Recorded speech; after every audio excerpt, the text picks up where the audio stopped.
What's going on? We are back with another episode of the Unsilent Church Podcast, Season 4.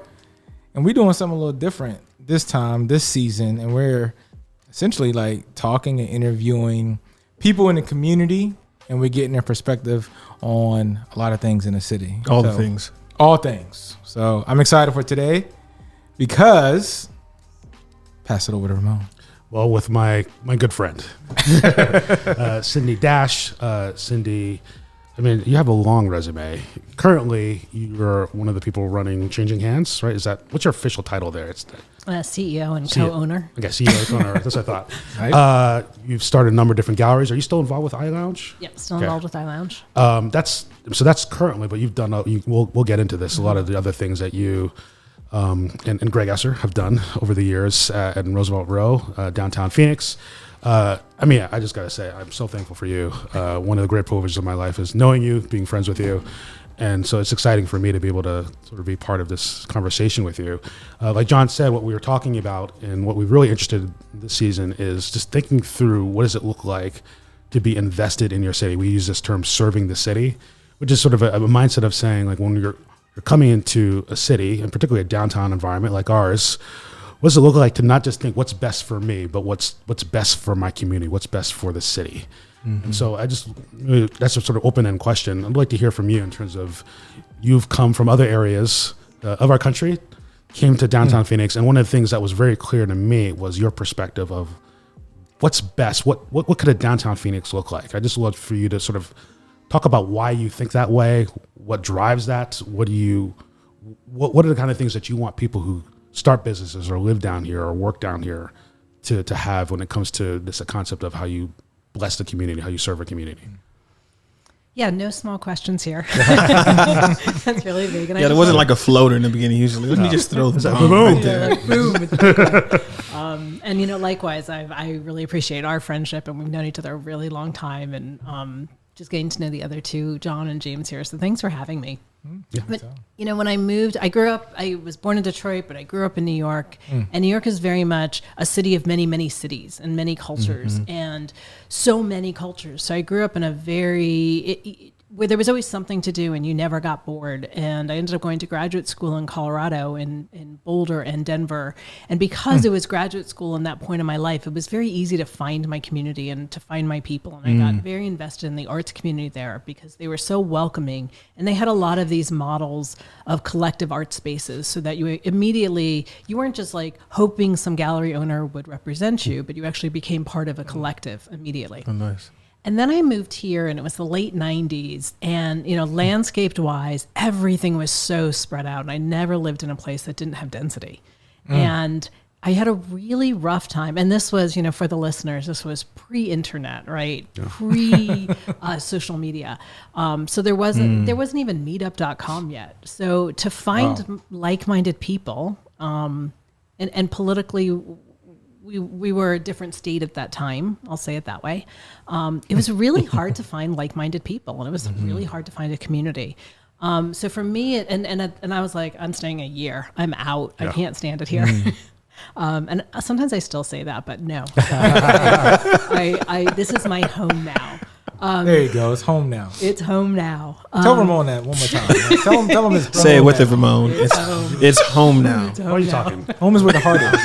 Keep going, Cindy. But I found, the first thing I did was kind of seek out an independent bookstore, which at that time was in Tempe, which, felt very collegey at that time. But then, my husband was involved in the arts, and we just started saying, let's get an arts collective going here. And that's really was the start of it. And we found basically a burnt out building. He had access to starting to meet artists, and we just started having conversations around what it could look like today. And so many people came to this area of Roosevelt thinking we were crazy and this was dangerous and it was so far from everything. And maybe this is a little bit of that East Coast background. I'd be like, wait, City Hall is I'm a mile away. I can kind of see it, so I felt like we were actually close to everything. A visiting architect once at that time described our city as a city with a lot of missing teeth. Wow.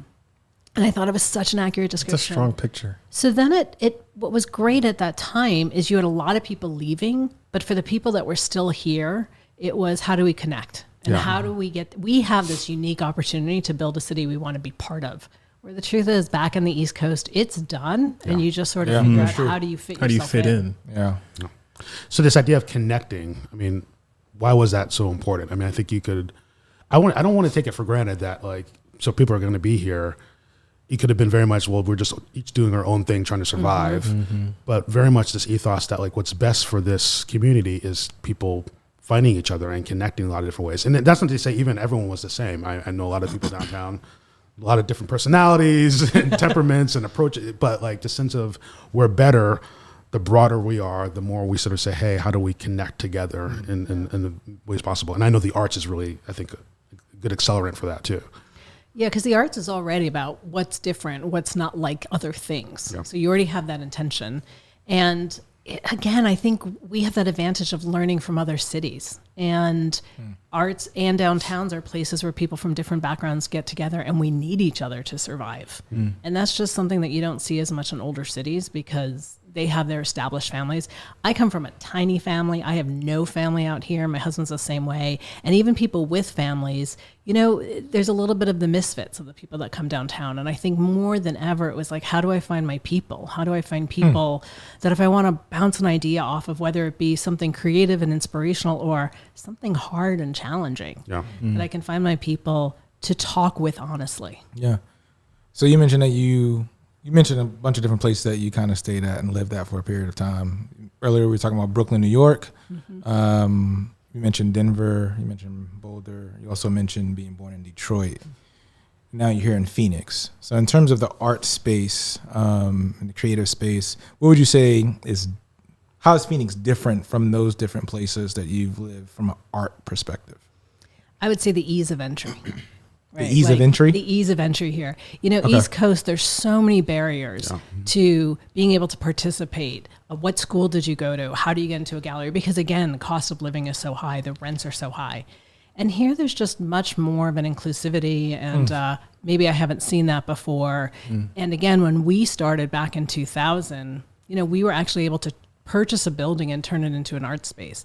You can't do that today in downtown Phoenix, but there are still places in Arizona that you can. Got you. And, I'm excited to see what's going to start happening in our more rural communities where there's some buildings that can be turned into creative art spaces.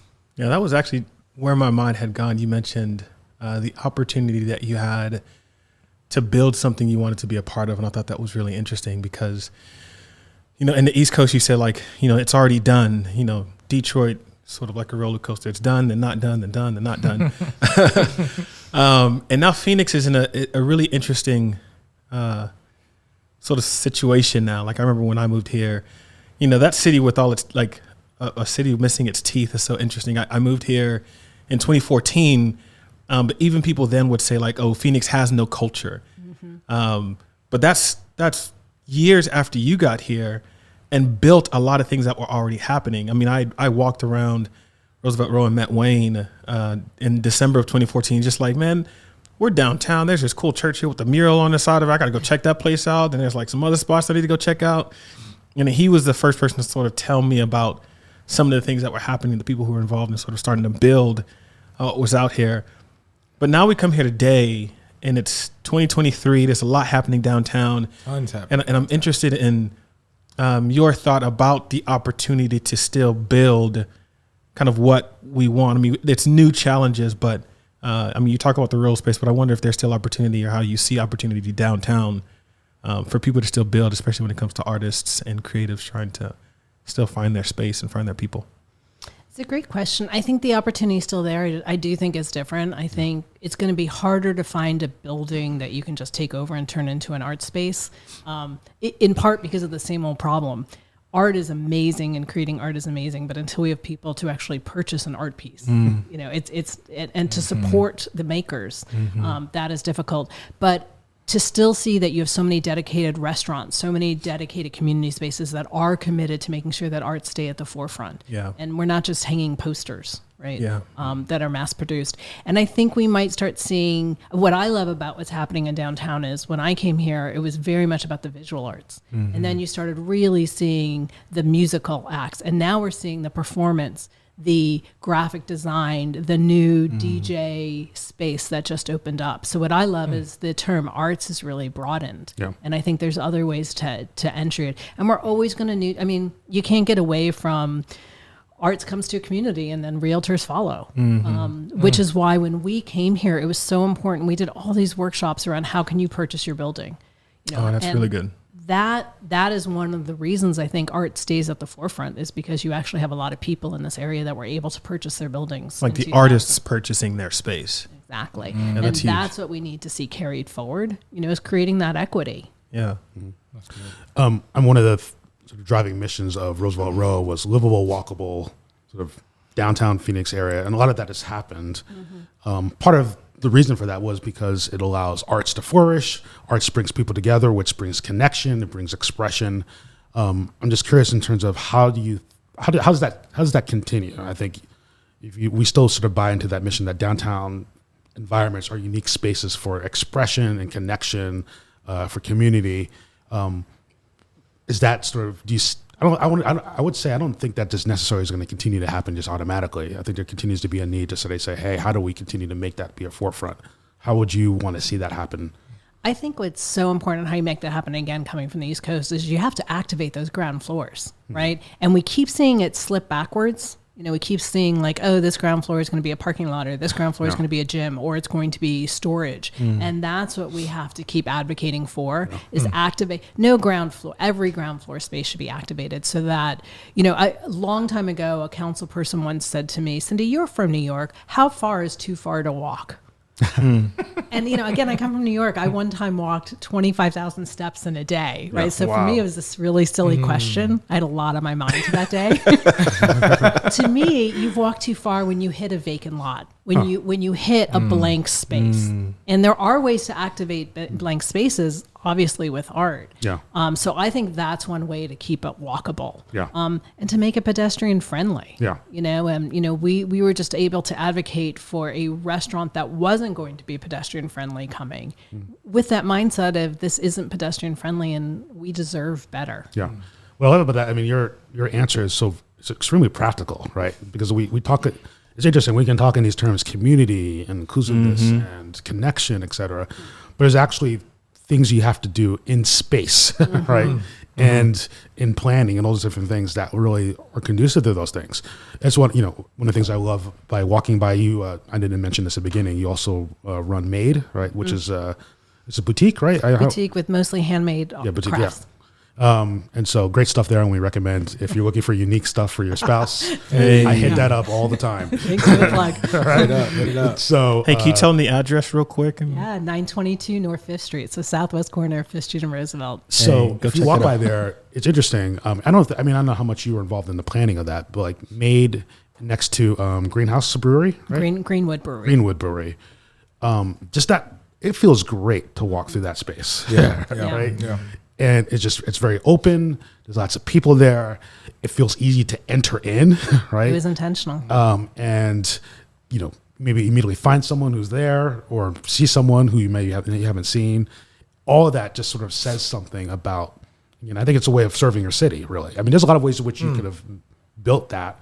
And I don't know how much it cost you to do all that, but there's ways that you could have done that could have been more efficient or cut corners or whatever it was. It was clear that the mentality there was this needs to not just be good for our space, but for the environment that we're in. Yeah. It's so true. One of the original designs actually was to create like a secret garden, which you do see in the East Coast, but not here. And at first people got really excited because when you go in there, you're going to feel special. But we really came back to like, who are we? And we want this connectivity to the street. Yeah. And also, I mean, I hate that I even have to say this, but as a woman, I don't always want to walk into a secret space. You know, I want to know what I'm walking into. Yeah, that's good. That just felt also more like how you make your community feel safer in a space by letting them see what they're walking into. Yeah, that's so good. I mean, I love that. Two words that you've mentioned. One was vision, one's activation. And so Ramon talked about especially when we're talking about community and people, politics, city, things get really, really vague. And that's really what vision's intended to do. Like you cast a vision. It inspires. It's something people to aspire to. But I think when you talk about activation, that's where it gets really practical and being on the ground. And and really, I think that's where my question comes in. You're kind of describing it now. One, I don't know if people are very familiar with the term activation, so that was part of it. But if you could sort of take people through what it's like to see something, sort of like with what you did with Made, to see a space and have a vision for it, but then what it feels like to actually activate it. Because then I'm so interested in that. And again, like even just hearing about the things that you've done, like the table that stretched like downtown here, like stuff like that is just amazing to me. So I've become really fond just even hearing these stories and not getting to serve on a board with you. It's my honest privilege. But to just hear that, and I feel like a lot of people would learn that process of thinking about vision and then taking it to activation. I think that'd be really helpful, especially as people think about serving the city and what that looks like. Yeah, we're just a work in progress, right? Yeah. And we are always learning. And I have to say that I'm in my mid-50s now, which I don't know how that happened. Because in my head, I'm still like late 20s or 30s. You got that energy for sure. Yeah. But I feel like, honestly, in the past 4 years, I feel like I've been such in a heavy, always learning and always feeling like, not so much that I'm getting stuff wrong, but there's so much I didn't know. And just in this past few weeks, I've been thinking and learning so much about accessibility. And accessibility has such a broad meaning where, to a lot of people, it means like, can a wheelchair get into this space? And today, what I'm really learning is how much more it means. All the neurodiversity, how are we accessible to them? So, even speaking back to our future, that's where I think all of us, there's so much room for growth. Yeah. How do we become more accessible to more community members and make our community wider and bigger? And there's days where I'm just exhausted by all this learning. And I even feel like, a failure because I don't know this stuff or I didn't think about it. And that's where we just sort of have to keep forgiving ourselves and saying, but we can change and we can adapt and we'll do that forever. Yeah. I'm sure we'll look back at something that we think is brilliant today and be like, what were we thinking? Well, I think that's part of it too. I mean, I think we could speak to this maybe, or I want to bring this out. You guys have been at this for a while, and I think I can say it's not like you guys have been successful in everything you've tried. And so I remember that, you did the greenhouse, you did different versions, you've done a lot of different things, right? And what sort of helped you going? I mean, you've tried a lot of different things. Some of them worked, some of them didn't work. It seems to me one of the important things in this sort of vision of building community and connection and those type of things is a sense of perseverance of sometimes things go well, but sometimes it's like, okay, it still gets built, right? and you just say, okay, right? And you just keep going. Yeah. Those are hard questions to answer today, but optimism is what gets me out of bed in the morning. That's good. Right. That's good. And hope and optimism get me out of bed. I get bored really easily. And I think that's honestly a large driving force to everything I've done is I get bored and I want to do something else. But I really want to do my best to make places and people and experiences inclusive. And we're still not getting it right. And I think knowing that I really want to keep moving towards a finish line, maybe not a finish line, but a world where there's so much more inclusivity and hate goes away. And, just recently I did a big thing at the bookstore that I kind of said, I'm not going to and I know I'm kind of going off track, but in my head it connects. It's okay. That in my lifetime, I might not see racism dismantled, but what I can do is try to take a brick out of that wall. And that lately has been a motivation for me because so many days I wake up and say, why try? But honestly, I think, but if I can remove a brick, that puts some light in. And again, I'm not brick by brick. I'm privileged too. I come from that. I come from a background. Look at me. But I think what we can keep doing is trying and thinking about other people. Yeah, that's great. That's good.